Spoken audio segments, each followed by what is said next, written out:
पाठशाला की छठवें बेला में आपका स्वागत है। आज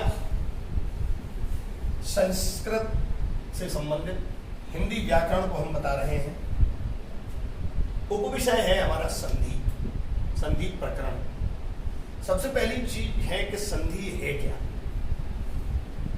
संधि का अर्थ है मेल मिलाप, जुड़ना, दो शब्दों के परस्पर मेल को संधि कहते हैं।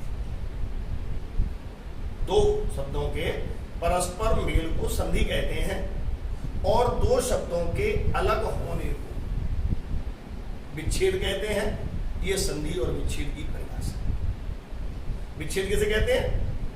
दो शब्दों को अलग हो जाने को संधि कहते हैं, विच्छेद कहते हैं, और दो शब्दों के मेल को संधि कहते हैं। अब यहां संधि आती है, थोड़ा संधि पर विचार करें। अभी मेरे ये दो हाथ हैं, ये दोनों हाथ मैंने लाकर के ऐसे मिला दिए। ये दोनों हाथ क्या हुए?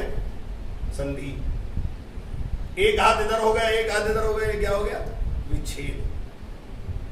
मेरे परिवार में मेरे मिलने वालों से, मेरे भाई से, मेरे परिवारीजनों से मेरा आपस का संबंध बहुत अच्छा है, तो हमारा क्या है? उनसे संधि।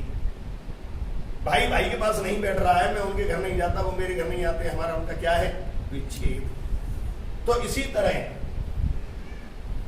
दो वर्णों के परस्पर मेल को संधि और दो वर्णों के परस्पर अलग हो जाने को विच्छेद कहते हैं। अब बात आती है कि संधि कितने प्रकार की होती है। तो संधि के तीन प्रकार बताए। नंबर एक स्वर संधि, नंबर दो व्यंजन संधि, नंबर तीन विसर्ग संधि। क्योंकि बचपन से जब आप लोग पढ़ते हैं, कक्षा 1 से जब शुरू होते हैं, वहीं से ये संधियां आपके साथ जुड़ जाती है। MA तक आप जाएंगे, ये संधियां आपके साथ रहेंगी। विचार करिए, संधि क्या है? स्वर संधि, व्यंजन संधि, विसर्ग संधि। बचपन में पढ़ाया है आपने। कक्षा 1 में जब आते हैं तो गुरुजी पढ़ाते हैं स्वर व्यंजन, दोनों चीज पढ़ाते हैं, स्वर और व्यंजन। आ इ उ ए ऐ ओ औ अंग स्वर पढ़ाई है, आप लोगों ने पढ़े हैं। ये स्वर हैं और स्वर से स्वर के मेल को ही स्वर संधि कहते हैं। जहां स्वर से स्वर का मेल हो, स्वर संधि। व्यंजन संधि, का से लेकर के यहां तक आपने पढ़ा होगा, ये व्यंजन है। विसर्ग, आह, जहां विसर्ग का प्रयोग हो जाए वहां कौन सी संधि आती है? विसर्ग। तो इस तरह ये तीनों संधियां हैं, इनमें कोई समझने में दिक्कत परेशानी नहीं होनी चाहिए। अब यहां आती है सबसे पहली स्वर संधि। स्वर संधि के 5 भेद हैं। कौन कौन से? पहला है दीर्घ संधि, दूसरी गुण संधि, तीसरी यण संधि, चौथी अयादि संधि, पांचवी वृद्धि संधि। अब यहां पर दीर्घ संधि, इसका सूत्र है, और वो सूत्र है अकः सवर्णे दीर्घ। अकः सवर्णे दीर्घ। जहां ह्रस्व अ, ह्रस्व मीन्स छोटा और दीर्घ मीन्स बड़ा। जहां छोटा आ जाए, उसके पीछे फिर छोटा आ जाए, तो छोटा छोटा मिलाकर बड़ा हो जाता है। छोटा मिलाकर जैसे अ प्लस आ बराबर बड़ा, ह्रस्व प्लस ह्रस्व बराबर दीर्घ, अथवा अ प्लस आ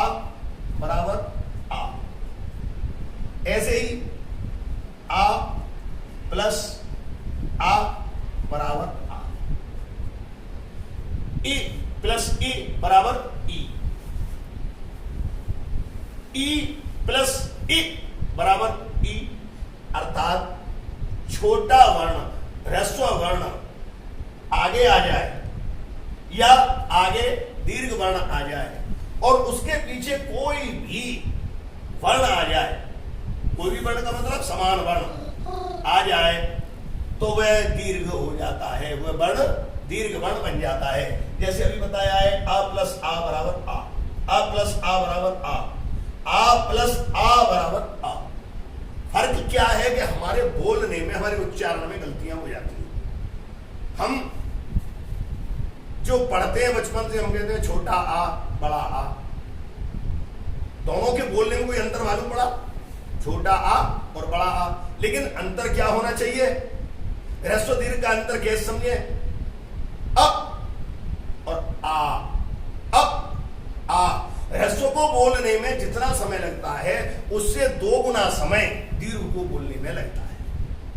ये मैं आगे जब आपको ये स्वर बताऊंगा तो यहां छोटे स्वर को यानी ह्रस्व स्वर को बोलने में हमें अगर 1 सेकंड लगती है तो दीर्घ को बोलने में 2 सेकंड लगेगी। ऐसे ही ये है प्लस आ, अपने आप मालूम पड़ जाएगा, दीर्घ बन जाएगा। लेकिन हम बोल जाते हैं छोटा आ बड़ा आ, छोटी ई बड़ी ई। तो इस तरह से हम शुरू से ही हमारी नींव बड़ी कमजोर होती जाती है और हम ये ज्ञात नहीं कर पाते, हमको ये ज्ञान नहीं रहता कि ये छोटा आ क्या है, बड़ा आ क्या है, छोटी ई क्या है और बड़ी ई क्या है। इसलिए हमें पढ़ना चाहिए कैसे? स्वर और व्यंजनों के आधार पर। आ ई उ ए ऐ ओ औ अंग है, इस तरह से हमें पढ़ना चाहिए।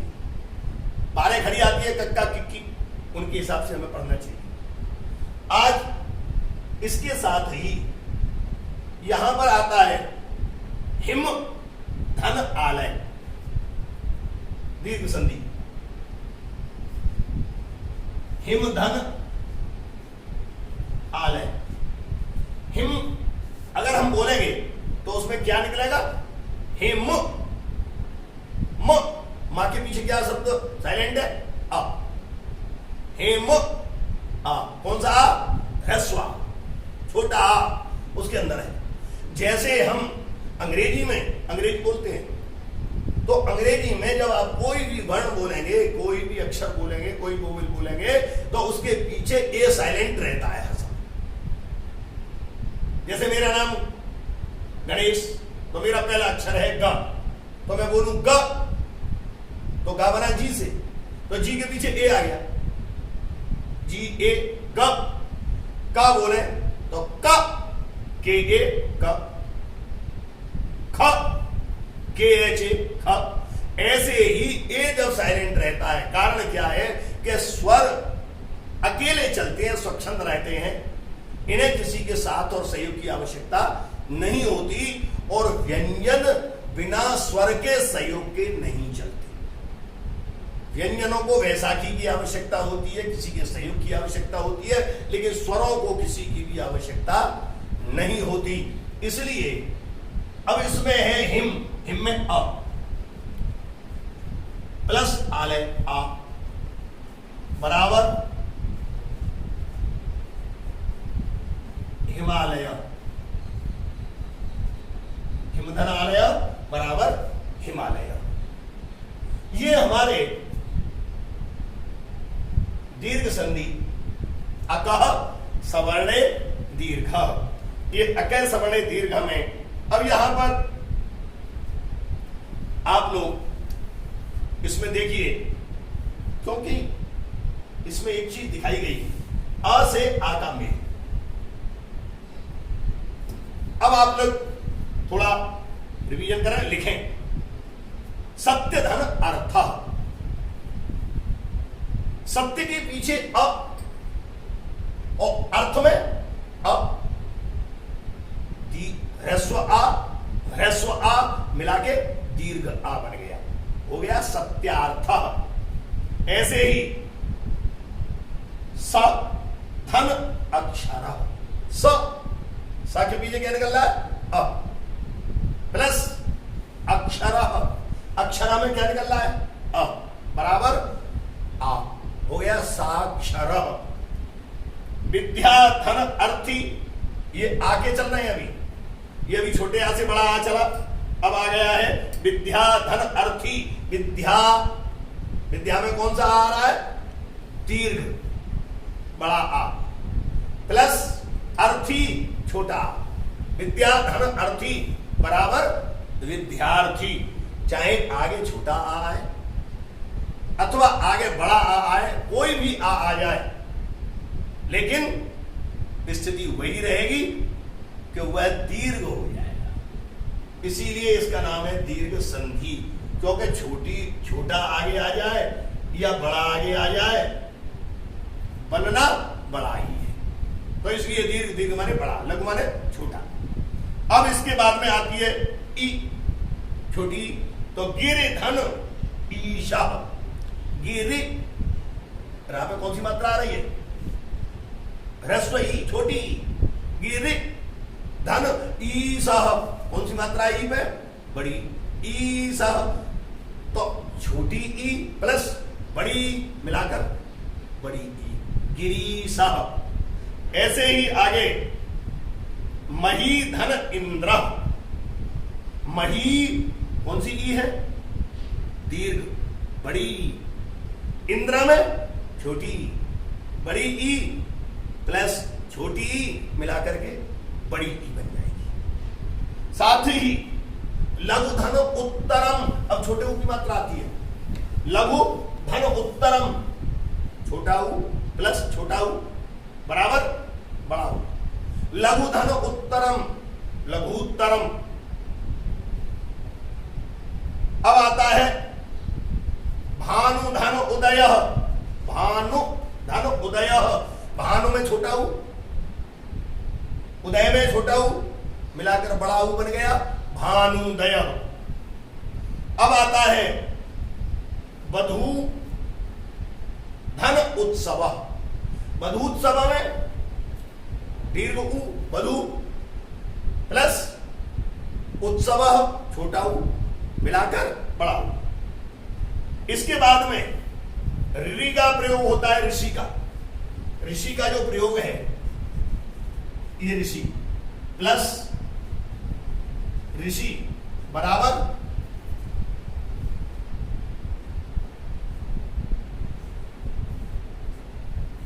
दीर्घ ऋषि बन जाता है।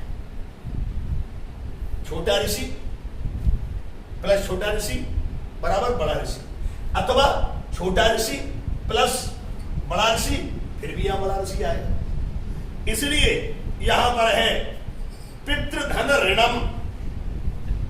पितृधन ऋणम यहां बताई दे रहा हूं। पितृधन ऋणम बराबर पितृणम, क्योंकि इसमें जो त्रा है, इसमें जो त्रा निकल के आया है ऋषि है। त्रा माने ऋषि, पितृ ऋषि, ये हमारा ऋषि बन गया, ये हमारा ऋषि बन गया। ऋषि प्लस ऋषि बराबर पितृणम, बराबर पितृणम हो जाएगा। ऐसे ही लरा धन ऋषि, री और लरी। अब यहां पर ला के नीचे भी री है, लर धन लकार बराबर ला के बाद री जब आएगी तो लकार का रकार हो जाता है, इसलिए उसे कहेंगे लर धन लर बराबर र हो जाएगा रकार। अब इसके बाद में आती है गोसंधि। अब गोसंधि का सूत्र है आद गुण। आद गुण, यदि आ अथवा आ के बाद कोई भी ई उ री और द्रे आ जाए तो उनके स्थान पर एक ओ अर तथा अल हो जाता है। यानी कोई भी अ ई उ री के बाद उनके स्थान पर क्रमशः कोई भी आ अथवा आ के बाद में, जैसे पहले छोटा आ बड़ा आ गया, अब इनके बाद छोटे आ बड़े आ के बाद में जैसे छोटा आ है, इसके पीछे अगर हमारा कोई भी ए आ जाए, ओ आ जाए, ए और ओ आने पर ए का अर हो जाएगा, ओ का अल हो जाएगा। इसी प्रकार जैसे उपधन इंद्र, उपधन इंद्र, उप लिखा, अभी एक सेकंड के लिए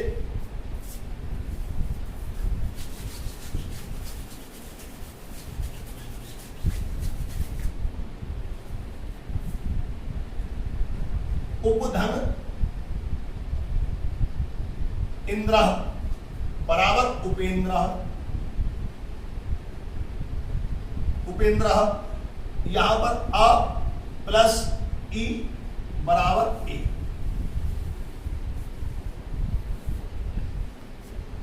आ के बाद कोई भी ई उ रिरी और लिरी आता है तो ई का ए हो जाएगा, ऊ का ओ हो जाएगा, रिरी का र हो जाएगा, अर हो जाएगा और ल का अल हो जाएगा। ये गुण संधि है। इसके मैं 2-3 दे रहा हूं, जैसे नर धन इंद्र, नर में आ प्लस ई बराबर ए, नरेंद्र। सुर धन इंद्र, सुरेंद्र।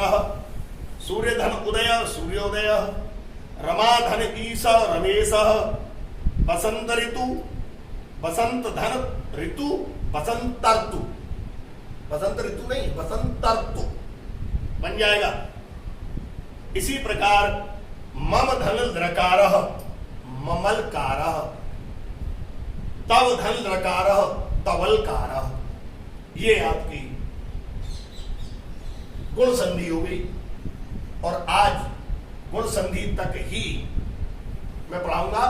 इसके बाद कल यण अयाद वृद्धि, ये कल आपको संधियां बताऊंगा। आप गणपति पाठशाला के इस चैनल को, यूट्यूब चैनल को लाइक करें, सब्सक्राइब करें और शेयर भी करें।